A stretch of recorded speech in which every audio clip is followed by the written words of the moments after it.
কিশোরগঞ্জ শহরের মাঝখান দিয়ে বয়ে গেছে নরসুন্দা নদী। এক সময়ের খরস্রোতা নদী এখন শহরবাসীর কাছে অভিশাপ। শত কোটি টাকা খরচ করেও নদীতে নিশ্চিত হয়নি পানি প্রবাহ। উল্টো দখল, দূষণ ও ময়লা আবর্জনার ভাগাড়ে পরিণত হয়েছে নরসুন্দা নদী। প্রতিনিধি রুমন চক্রবর্তীর তথ্য ভিডিওতে সুমন সিদ্দিকীর রিপোর্ট।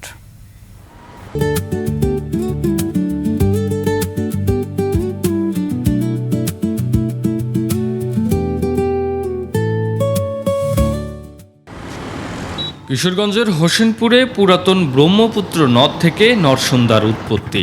একসময় কিশোরগঞ্জ শহরে নৌপথ, বাণিজ্য আর জনজীবনের কেন্দ্র ছিল এই নদী।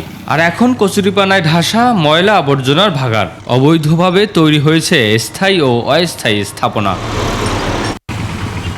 2012 সালে নরসুন্দা নদীকেন্দ্রিক একটি প্রকল্প নেয় বিগত আওয়ামী সরকার। এতে ব্যয় ধরা হয় 110 কোটি 85 লাখ টাকা। প্রকল্পের মধ্যে ছিল হোসেনপুর থেকে 33 কিলোমিটার নদী পুনঃখনন। 2017 সালে কাজ শেষ হলেও নিশ্চিত হয়নি পানি প্রবাহ। আমরা চাই এটা পানি যোগাযোগটা ব্রহ্মপুত্রের সাথে যোগাযোগ করে দেওয়ার দাবিটা করি আমরা। 40-45 বছর আগে যা দেখছি তা নাই। সবাই যে দিতে পারছে দখল করে নিচ্ছে। সংশ্লিষ্টরা বলছেন, বহু বছর আগে কাউনা নামক স্থানে নির্মাণ করা হয় একটি স্লুইস গেট, কিন্তু স্লুইস গেট থেকে ব্রহ্মপুত্র আরও 5 কিলোমিটার দূরে। ব্রহ্মপুত্রের পানির স্তরও নেমে গেছে অনেক নিচে। ফলে প্রকল্প শেষ হলেও পানি পাচ্ছে না নরসুন্দা। কিছু কিছু মানুষের জায়গা জমিও আপনার বেড়ে গেছে। নদীর পাশ দিয়ে তারা জায়গা জমি নির্বিচারে দখল করেছে।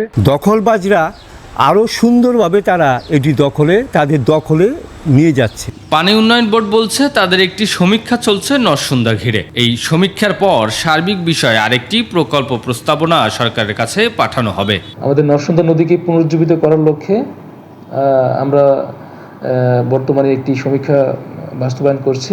কিশোরগঞ্জ 1 আসনের সংসদ সদস্য মোহাম্মদ মাজাহারুল ইসলাম বলেন, এই নদীর সমস্যা নিয়ে সংসদে কথা বলেছেন তিনি। এই নদী নিয়ে আমি সংসদে কথা বলেছি।